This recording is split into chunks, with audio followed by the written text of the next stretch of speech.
ಎಲ್ಲರಿಗೂ ನಮಸ್ಕಾರ. ನಾನು ಸರಳ ಕನ್ನಡ ಲಾಗ್ಸ್ಗೆ ಸ್ವಾಗತ. Welcome to my YouTube channel. ಇವತ್ತು ನಾನು ಯುಗಾದಿ ಹಬ್ಬಕ್ಕೆ ಡೀಪ್ ಕ್ಲೀನ್ ಮಾಡಿದ್ವಿ ಫ್ರಿಡ್ಜು. ಹಾಗಾಗಿ ಡೀಪ್ ಕ್ಲೀನ್ ವಿಡಿಯೋ ತೊಗೊಂಡು ಬಂದಿದ್ದೀನಿ. ನಾನು ಮಾಡ್ತಾ ಇಲ್ಲ, ಯಾಕೆಂದರೆ ನಮ್ಮ ಮಗ ಮಾಡ್ತಿದ್ದಾರೆ. ಮನೆ ಕ್ಲೀನಿಂಗ್ ಮಾಡಿ ನನಗಂತೂ ತುಂಬ ಸುಸ್ತಾಗ್ಬಿಟ್ಟಿತ್ತು. ಆದರೆ ನಮ್ಮ ಮಗ ಇಲ್ಲಿ ಫ್ರಿಡ್ಜು ಏನು ಫುಲ್ ಡೀಪ್ ಕ್ಲೀನ್ ಅಂದರೆ ಎಲ್ಲ ವಸ್ತುಗಳು ಹೊರಗಡೆ ತೆಗೆದು, ಗ್ಲಾಸ್ ಎಲ್ಲ ಹೊರಗಡೆ ತೆಗೆದು, ಮತ್ತು ಅದನ್ನೆಲ್ಲ ತುಂಬ ಚೆನ್ನಾಗಿ ಕ್ಲೀನ್ ಮಾಡಿ ನಂತರ ಎಲ್ಲ ರೀಸೆಟ್ ಮಾಡೋದನ್ನು ಡೀಪ್ ಕ್ಲೀನ್ ಅಂತೀವಿ. ಹಾಗಾಗಿ ಎಲ್ಲ ತೆಗೆದ್ಬಿಟ್ಟು ಗ್ಲಾಸು ವಾಶ್ ಮಾಡೋದಕ್ಕೆ ಇಟ್ಬಿಟ್ಟು ಗ್ಲಾಸ್ ಎಲ್ಲ ವಾಶ್ ಮಾಡಿ ಹೊರಗಡೆ ಇಟ್ಟು ಬಂದಿದ್ದಾರೆ. ಯಾಕೆಂದರೆ ಅದು ಡ್ರೈ ಆಗುತ್ತೆ ಅಷ್ಟೊತ್ತಿಗೆ, ಇದೆಲ್ಲ ಡೀಪ್ ಕ್ಲೀನ್ ಮಾಡೋ ಹೊತ್ತಿಗೆ. ಇದು ಮಾಡ್ತಾ ಇರೋದು ನೈಟ್ ಮಾಡ್ತಾ ಇರೋದು, ಯಾಕೆಂದರೆ ಅಮಾವಾಸ್ಯೆ ನಾಳೆ ಅನ್ನುವಾಗ ಇವತ್ತಿನ ದಿನ ಮಾಡ್ತಾ ಇರೋದು ನೈಟು. ಎಲ್ಲ ಫುಲ್ ಕೆಲಸ ಮಗನ ಜೊತೆ ಸ್ವಲ್ಪ ಯಜಮಾನ್ರ ಜೊತೆ ಎಲ್ಲ ಕ್ಲೀನ್ ಮಾಡಿದ್ದು. ಆದರೆ ತುಂಬ ಟಯರ್ಡಾಗಿತ್ತು, ನನಗಂತೂ ತುಂಬ ಸುಸ್ತಾಗಿತ್ತು. ಅದಕ್ಕೆ ಮಗನೇ ಮಾಡ್ತಿದ್ದಾರೆ. ನನಗೆ ರೂಮ್ ಎಲ್ಲ ಕ್ಲೀನ್ ಮಾಡಿ ಎಲ್ಲ ಕೆಲಸಗಳು ಮುಗಿದ ಮೇಲೆ ಲಾಸ್ಟಲ್ಲಿ ಫ್ರಿಡ್ಜ್ ಒಂದು ಬಾಕಿ ಇತ್ತು. ನಾನು ದೇವ್ರ ಮನೆ ಎಲ್ಲ ಕ್ಲೀನ್ ಮಾಡಿಕೊಂಡೆ. ನನಗೆ ತುಂಬ ಬ್ಯಾಕ್ ಪೈನು ಮತ್ತು ಸುಸ್ತಾಗ್ತಾಯಿತ್ತು. ಅದಕ್ಕೋಸ್ಕರ ನಾನು ರೆಸ್ಟ್ ಮಾಡ್ತಾಯಿದ್ದೀನಿ ಮಲ್ಕೊಂಡು. ಇಲ್ಲಿ ಮಗ ಎಲ್ಲ ಡೀಪ್ ಕ್ಲೀನ್ ಮಾಡ್ತಿದ್ದಾರೆ. ಯಾಕೆಂದರೆ ನನಗೆ ಹುಷಾರಿಲ್ಲದೆ ಇರೋದ್ರಿಂದ 1 ವರ್ಷ ಆಗ್ತಾ ಬಂತು ಅನಿಸುತ್ತೆ, 11 ತಿಂಗಳಾಯಿತು ನಾನು ಹುಷಾರಿಲ್ಲದೆ. ಮಾಡ್ಬೋದು ಕೆಲಸಗಳು, ಆದರೆ ನನಗೆ ತುಂಬ ಕೆಲಸ ಎಲ್ಲ ಅದು ಹಿಂದೆ ಬ್ಯಾಕ್ ಟು ಬ್ಯಾಕ್ ಮಾಡಿದ್ರೆ ಆಗೋದೇ ಇಲ್ಲ. ಈ ಸಲ ನನಗೆ ಕರೆಕ್ಟಾಗಿ ಗೊತ್ತಾಯಿತು. ಹೋದ ವರ್ಷ ನಾನು ಚೆನ್ನಾಗಿದ್ದೆ ಯುಗಾದಿ ಹಬ್ಬ ಮನೆ ಕ್ಲೀನ್ ಮಾಡುವಾಗ. ಆದರೆ ಈ ವರ್ಷ ಮಾತ್ರ ಸಿಕ್ಕಾಬಟ್ಟೆ ಸುಸ್ತಾಗ್ತಾಯಿತ್ತು. ಲಾಸ್ಟಿಗೆ ನನಗೆ ಹಬ್ಬದ ದಿನ ಅಡುಗೆಗಳೆಲ್ಲ ಮಾಡಬೇಕಂದ್ರೂ ತುಂಬಾ ಸುಸ್ತಾಗ್ತಾಯಿತ್ತು. ರೆಸ್ಟ್ ಮಾಡೋದು, ನಂತರ ಎದ್ದು ಬಂದು ಕೆಲಸ ಮಾಡೋದು, ಒಂದು 10 ನಿಮಿಷ ರೆಸ್ಟ್ ಮಾಡೋದು, ಎದ್ದು ಬಂದು ಕೆಲಸ ಮಾಡೋದು, ಈ ಥರ ಆಗೋಯಿತು. ನೋಡಿ, ಇದು ಟ್ರೇ ಎಲ್ಲ ತೆಗೆದ್ಬಿಟ್ಟು ಎಲ್ಲ ಕ್ಲೀನಾಗಿ ತೊಳ್ಕೊಳ್ತಿದ್ದಾರೆ.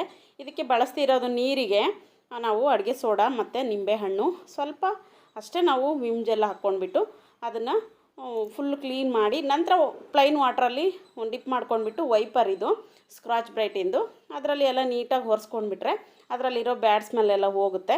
ಆ ಥರ ಮಾಡಿ ಆ ಥರ ನೀರಲ್ಲಿ ನಾನು ಯಾವಾಗಲೂ ಡೀಪ್ ಕ್ಲೀನ್ ಮಾಡೋದು. ಅಡುಗೆ ಸೋಡಾ ತುಂಬ ಒಳ್ಳೆಯದು.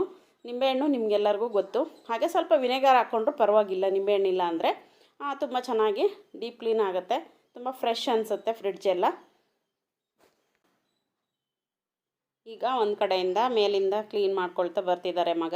ಕ್ಲೀನ್ ಮಾಡ್ಕೊಂಡು ಬಂದುಬಿಟ್ಟು ಕೆಳಗಡೆದು ಒಂದು ಲೈನ್ ಇರುತ್ತೆ, ಅದನ್ನು ಮತ್ತೆ ಕ್ಲೀನ್ ಮಾಡಿಕೊಂಡ್ರೆ ಫ್ರೀಝರ್ ಒಂದು ಬಾಕಿ ಇರುತ್ತೆ. ಈಗೇನು ಮ್ಯಾಟ್ಸ್ ಇದೆಯೋ ಆ ಮ್ಯಾಟ್ಸ್ ಎಲ್ಲ ನಾನು ಮ್ಯಾಟ್ಸ್ ಹಾಕ್ತೀನಿ. ಏನಕ್ಕೆ ಅಂದರೆ ತುಂಬ ಕ್ಲೀನಾಗಿರುತ್ತೆ. ಯಾಕೆಂದರೆ ಆ ಮ್ಯಾಟ್ ತೆಗೆದ್ಬಿಟ್ಟು ನಾವು ವಾಶ್ ಮಾಡಿ ಮತ್ತೆ ಹಾಕ್ಕೊಂಡ್ರೆ ಈಗ ಟ್ರೇಸ್ ಎಲ್ಲ ನೀಟಾಗಿರುತ್ತೆ. ನೋಡಿ, ಎಲ್ಲದಕ್ಕೂ ಹಾಕಿದ್ದೀನಿ ನಾನು ಮ್ಯಾಟು. ನೋಡಿ, ಇದು ಮ್ಯಾಟೆಲ್ಲ ತೆಗೆದ್ಬಿಟ್ಟು ಈಗ ಈ ಥರ ಒರೆಸ್ಬಿಟ್ಟು, ಆದರೆ ಮ್ಯಾಟೆಲ್ಲ ನೀಟಾಗಿ ಆವಾಗಲೇ ಹಾಕ್ಬೋದು. ನಾವು ನೀಟಾಗಿ ತೊಳೆದ್ಬಿಟ್ಟು ಅದನ್ನು ಒಂದು ಒಳ್ಳೆ ಡ್ರೈ ಬಟ್ಟೆಯಲ್ಲಿ ಒರೆಸ್ಬಿಟ್ರೆ ಕ್ಲೀನ್ ಆಗುತ್ತೆ. ನಾವು ಆ ಕ್ಷಣವೇ ಹಾಕ್ಕೊಳ್ಬೋದು. ಈ ಥರ ಕ್ಲೀನ್ ಮಾಡೋದು. ಮತ್ತು ನಾನು ಶೆಲ್ಫ್ ಏನು ಬರುತ್ತೆ ಅಲ್ವ ಗ್ಲಾಸಿಂದು, ಅಲ್ಲಿಗೂ ನಾನು ಮ್ಯಾಟ್ಸ್ ಹಾಕ್ತೀನಿ, ತೋರಿಸ್ತೀನಿ ನಾನು ಇದೇ ವಿಡಿಯೋದಲ್ಲಿ. ಆದರೆ ಅದನ್ನೆಲ್ಲ ವಾಶ್ ಮಾಡೋದೆಲ್ಲ ತೋರ್ಸೋಕ್ಕಾಗಲಿಲ್ಲ. ವೆಜಿಟೇಬಲ್ ಬಾಕ್ಸ್ ಎಲ್ಲ ಮುಂಚೆನೇ ವಾಶ್ ಮಾಡಿ ಇಟ್ಟಿತ್ತು. ಯಾಕೆಂದರೆ ಅದು ಡ್ರೈ ಆಗಬೇಕಲ್ವ. ಡ್ರೈ ಆದ ನಂತರ ನಾವು ಒಂದು ಕಾಟನ್ ಬಟ್ಟೆಯಲ್ಲಿ ಚೆನ್ನಾಗಿ ಒರೆಸ್ಬೇಕಾಗುತ್ತೆ. ಒರೆಸ್ಬಿಟ್ಟು ನಂತರ ಇಲ್ಲಿ ಇಡಬೇಕಾಗುತ್ತೆ. ಇದು ನೋಡಿ, ಗ್ಲಾಸ್ ಎಲ್ಲ ಇದು ಶೆಲ್ಫು ಎಲ್ಲ ನೋಡಿಬಿಟ್ಟು ಅಡ್ಜಸ್ಟ್ ಮಾಡಿ ಇಡಬೇಕು. ನಮ್ಮ ಮಗನಿಗೆ ಕನ್ಫ್ಯೂಸ್ ಆಗಿಬಿಟ್ಟು ವೆಜಿಟೇಬಲ್ ಬಾಕ್ಸ್ ಮೇಲೆ ಇಡಬೇಕಾಗಿರೋ ಗ್ಲಾಸು ಮೇಲೆ ಇಟ್ಬಿಟ್ಟಿದ್ದಾರೆ. ಅವ್ರಿಗೆ ಕನ್ಫ್ಯೂಸ್ ಆಗ್ತಿದ್ದಾರೆ, ನಾನು ಕರಿತಿದ್ದಾರೆ, ಅಮ್ಮ ಯಾಕೋ ಸೆಟ್ ಆಗ್ತಿಲ್ಲ ಅಂತ. ನಾನು ಹೇಳಿದೆ, ಇಲ್ಲ ಅದು ವೆಜಿಟೇಬಲ್ ಬಾಕ್ಸ್ ಮೇಲೆ ಬರುತ್ತಪ್ಪ ಅಂತ ಹೇಳಿದಾಗ ನಂತರ ಸೆಟ್ ಆಯಿತು. ಎಷ್ಟೇ ಅಂದರೆ ಅವ್ರು ಮಾಡೋದು ತುಂಬ ಕಡಿಮೆ ಅಲ್ವಾ ಕೆಲಸಗಳು, ನಾವಾದರೆ ಯಾವಾಗಲೂ ಮಾಡ್ತಿರ್ತೀವಿ, ಗೊತ್ತಿರುತ್ತೆ. ನಾನು ರೆಸ್ಟ್ ಮಾಡ್ತಾಯಿದ್ದೆ, ಕಾದಿದ್ದಕ್ಕೆ ಬಂದುಬಿಟ್ಟು ಹೇಳಿ ಮತ್ತೆ ಹೋಗಿ ರೆಸ್ಟ್ ಮಾಡ್ತಾಯಿದ್ದೀನಿ. ಸಿಕ್ಕಾಬಟ್ಟೆ ಬ್ಯಾಕ್ ಪೇಯ್ನು, ನನಗಂತೂ ತುಂಬಾ ಕಷ್ಟ ಆಯಿತು ಸುಧಾರಿಸ್ಕೊಳ್ಳೋದು. ನೋಡಿ, ಇದು ವಾಶ್ ಮಾಡಿರೋ ಅಂಥ ಮ್ಯಾಟ್ಗಳು. ಇದು ಇದೇ ಸೈಜಿಂದು ನನಗೆ ಫ್ರಿಡ್ಜ್ ಮ್ಯಾಟ್ ಸಿಗಲಿಲ್ಲ. ಅದಕ್ಕೋಸ್ಕರ ನಾನೇನು ಮಾಡಿದೆ, ರೋಲ್ ಸಿಗುತ್ತೆ, ರೋಲ್ ತೊಗೊಂಡ್ಬಿಟ್ಟು ನಾನು ಆಮೇಲೆ ಮೆಜರ್ಮೆಂಟ್ ಮಾಡಿ ಇದು ಕಟ್ ಮಾಡಿರೋ ಅಂಥದ್ದು ಚೆನ್ನಾಗಿರುತ್ತೆ. ಇದು ಸ್ಲಿಪ್ ಆಗೋದಿಲ್ಲ, ಮತ್ತು ಅದು ಏನಾದರೂ ಚೆಲ್ಲಿದ್ರೆ ಹಾಗೆ ಒರೆಸ್ಕೊಂಡ್ರೆ ಚೆನ್ನಾಗಿ ಕ್ಲೀನ್ ಆಗುತ್ತೆ. ಒಳ್ಳೆ ಕ್ವಾಲಿಟಿದು ನಾನು ತೊಗೊಂಡಿರೋದು. ರೋಲ್ ತೊಗೊಂಡ್ಬಿಟ್ಟು, ಯಾಕೆಂದರೆ ಇದು ಸ್ವಲ್ಪ ನಮ್ಮದು ಫ್ರಿಡ್ಜ್ ದೊಡ್ಡದಿರೋದ್ರಿಂದ ಫ್ರಿಡ್ಜ್ ಮ್ಯಾಟೆಲ್ಲ ಚಿಕ್ಕದು ಸಿಗ್ತಾಯಿತ್ತು. ಇದ್ರದ್ದೇ ಸೈಜು ಪರ್ಫೆಕ್ಟಾಗಿ ಸಿಗಲಿಲ್ಲ ನನಗೆ. ತರಿಸಿ ನಾನು ಅಮೆಝಾನಲ್ಲಿ ಮತ್ತೆ ರಿಟರ್ನ್ ಮಾಡಿದೆ. ಸರಿ, ಓಕೆ ಅಂತ ಹೇಳ್ಬಿಟ್ಟು ಮತ್ತೆ ರೋಲ್ ತರಿಸ್ಬಿಟ್ಟು ನಾನು ಮೆಜರ್ಮೆಂಟ್ ತೊಗೊಂಡು ಎಷ್ಟು ಬೇಕೋ ಅಷ್ಟು ಎಲ್ಲ ಕಟ್ ಮಾಡಿ ಹಾಕ್ಕೊಂಡಿರೋದು ಇದು. ಹಾಗಾಗಿ ನೋಡಿ, ಮತ್ತೆ ಎಲ್ಲ ರಿಸೆಟ್ ಮಾಡ್ತಿದ್ದಾರೆ ಮಗ ಬೇಗ. ಇದೆಲ್ಲ ಸಾಸುಗಳು ನೋಡಿ, ಜ್ಯೂಸು, ಹಾಗೆ ಉಪ್ಪಿನಕಾಯಿ, ಮತ್ತು ನಾನು ನಿಂಬೆಹಣ್ಣು, ಮೊಸರು ಎಲ್ಲ ಇದೇ ಡೋರಲ್ಲೇ ನಾನು ಸೆಟ್ ಮಾಡ್ತೀನಿ. ನಿಂಬೆಹಣ್ಣನ್ನು ಒಂದು ಪೇಪರಲ್ಲಿ ಸುತ್ತಬಿಟ್ಟು ನಾವು ಸ್ಟಾಕ್ ಮಾಡೋದ್ರಿಂದ ಅದರಲ್ಲಿ ಬರೋವಂಥ ಮಾಯ್ಶ್ಚರೈಸರ್ ಎಲ್ಲ ಹೀರ್ಕೊಂಡು ಲಾಂಗ್ ಟೈಮು ನಾವು ನಿಂಬೆಹಣ್ಣು ಸ್ಟೋರ್ ಮಾಡ್ಕೊಳ್ಬೋದು. ನಾನು ವೀಡಿಯೋನು ಹಾಕಿದ್ದೀನಿ, ನಾನು ಬೇಕಾದರೆ ಲಿಂಕು ಡಿಸ್ಕ್ರಿಪ್ಷನಲ್ಲಿ ಕೊಟ್ಟಿರ್ತೀನಿ, ಚೆಕ್ ಮಾಡಿ. ಲಾಂಗ್ ಟೈಮ್ ಹೇಗೆ ನಿಂಬೆಹಣ್ಣನ್ನು ಸ್ಟೋರ್ ಮಾಡೋದು ಅಂತ ಹೇಳಿಬಿಟ್ಟು ಈಗ ಎಲ್ಲ ಸೆಟ್ಟಿಂಗ್ ಆಯಿತು. ಈಗ ಫ್ರೆಶ್ ರೂಮ್ ಅಂತೀವಿ ನಾವು ಈ ಮೇಲ್ಗಡೆದು. ಫ್ರೆಶ್ ರೂಮಲ್ಲಿ ಎಲ್ಲ ಏನೇನು ಇಡಬೇಕು ಅದೆಲ್ಲ ಇಡ್ತಾ ಇದ್ದಾರೆ ಮಗ. ಹಾಗೆ ಈ 4 ಸ್ಟೆಪ್ಪಲ್ಲೂ ಅಷ್ಟೇ, ನಾವು ಯಾವುದು ವಸ್ತುಗಳನ್ನು ಎಲ್ಲೆಲ್ಲಿ ಇಡಬೇಕು ಅನ್ನೋದು ಇರುತ್ತೆ. ಅದನ್ನು ನೋಡ್ಕೊಂಡು ಇಟ್ಟರೆ ಲಾಂಗ್ ಟೈಮು ಫ್ರೆಶ್ ಆಗಿ ನೀಟಾಗಿರುತ್ತೆ. ಆದಷ್ಟು ನಾವು ಜಾಸ್ತಿ ತರಕಾರಿಗಳು ಎಲ್ಲ ಏನು ತರೋದಿಲ್ಲ.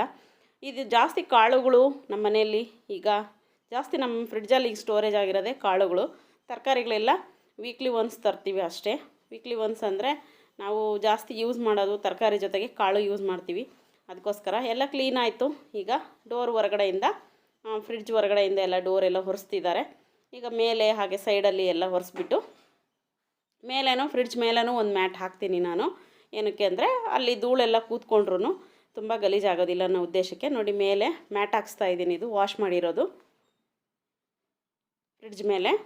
ಅಲ್ಲಿ ಮತ್ತೊಂದು ಸಲ ಎಲ್ಲ ಒರೆಸ್ಬಿಟ್ಟು ಮಗ ಈಗ ಮತ್ತೆ ಮ್ಯಾಟ್ ಎಲ್ಲ ಹಾಕಿ ಟೆಫ್ಲೆಸರೆಲ್ಲ ಇದೆ ಮೇಲೆ, ಅದನ್ನೆಲ್ಲ ಸೆಟ್ ಮಾಡ್ತಿದ್ದಾರೆ. ಎಷ್ಟು ಕೆಲಸ ಇರುತ್ತೆ ಅಲ್ವಾ ಹಬ್ಬ ಅಂದರೆ. ನನಗಂತೂ ನಿಜವಾಗ್ಲೂ ಇನ್ನೂ ಸುಧಾರಿಸ್ಕೊಳ್ಬೇಕು. ತೋರಿಸಿದ್ದಾರೆ ಮಗ ಯಾವ ರೀತಿ ಸೆಟ್ ಮಾಡಿದ್ದೀನಮ್ಮ ಚೆನ್ನಾಗಿದೆಯಾ ಅಂಥೇಳಿ. ಇಲ್ಲಿ ಫ್ರೀಝರೆಲ್ಲ ಕ್ಲೀನ್ ಮಾಡೋದೇನು ತೋರಿಸಿಲ್ಲ, ಆದರೆ ಎಲ್ಲ ಫ್ರೀಝರೆಲ್ಲ ಕ್ಲೀನ್ ಮಾಡಿ ಸೆಟ್ ಮಾಡಿದ್ದಾರೆ. ನಾನು ಈ ವಿಡಿಯೋ ಇಲ್ಲಿಗೆ ಎಂಡ್ ಮಾಡ್ತೀನಿ. ನಿಮಗೆ ಈ ವಿಡಿಯೋ ಇಷ್ಟ ಆಗಿದ್ದರೆ ದಯವಿಟ್ಟು ಲೈಕ್ ಆ್ಯಂಡ್ ಶೇರ್ ಕಮೆಂಟ್ ಮಾಡಿ. ಚಾನಲ್ಗೆ ಹೊಸಬರಾಗಿದ್ದರೆ ಚಾನಲ್ನ ಸಬ್ಸ್ಕ್ರೈಬ್ ಮಾಡ್ಕೊಳ್ಳಿ. ನಾನು ಮತ್ತೊಂದು ಹೊಸ ಲಾಗಲ್ಲಿ ನಾನು ನಿಮಗೆ ಸಿಗ್ತೀನಿ. ನಿಮ್ಮ ಅನಿಸಿಕೆ ಅಭಿಪ್ರಾಯಗಳನ್ನು ತಪ್ಪದೆ ಕಮೆಂಟ್ ಬಾಕ್ಸಲ್ಲಿ ಕಮೆಂಟ್ ಮಾಡಿ. Thank you for watching.